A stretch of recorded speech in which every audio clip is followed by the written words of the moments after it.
This should be one of the top stories in the country right now, yet it's received zero press coverage. A top UK government official admitted, live on television, that they considered seizing COVID-positive children from private homes up and down the country, separating them from their parents and placing them in quarantine isolation facilities. Take a look at what slipped out when Nadine Dorries, who was a health minister at the time, appeared on GB News. When COVID happened, Jeremy contacted me as a health minister and said, you've got to speak to Matt. It was at the time the Nightingale hospitals were being built.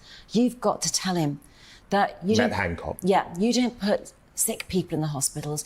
You follow a zero COVID policy. My wife's family have experience of this. When someone tests positive, you take them from their home and you take them to an isolation centre and you leave them there in the isolation centre. That's the only way you can beat COVID.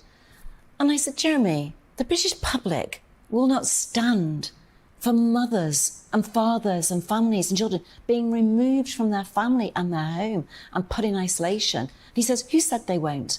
And I said, well, the Behaviour and Insights team, who I've discussed this with, they won't wear it. And he said, I don't believe it. I don't believe it. Show me the evidence for that, because I don't believe it. That's the way we have to deal with this, is a zero COVID policy.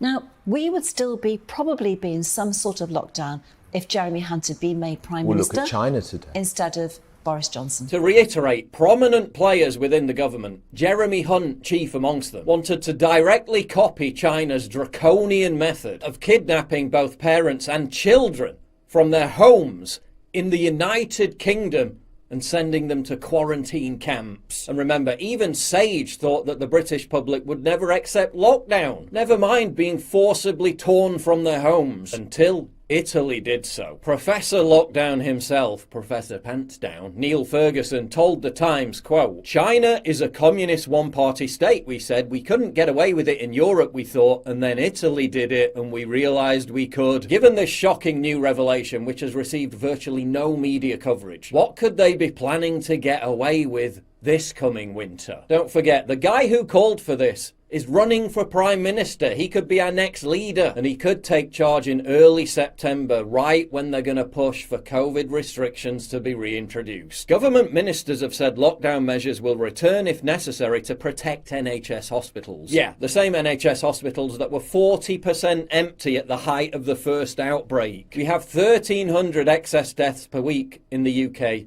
right now, primarily caused by untreated illnesses that went untreated because of lockdown. Listen, I know all sane, rational people want to believe that this is over, but there's a whole army of cult COVIDians and a phalanx of control-freak technocrats who are waiting for autumn in feverish anticipation at the prospect of bringing it all back.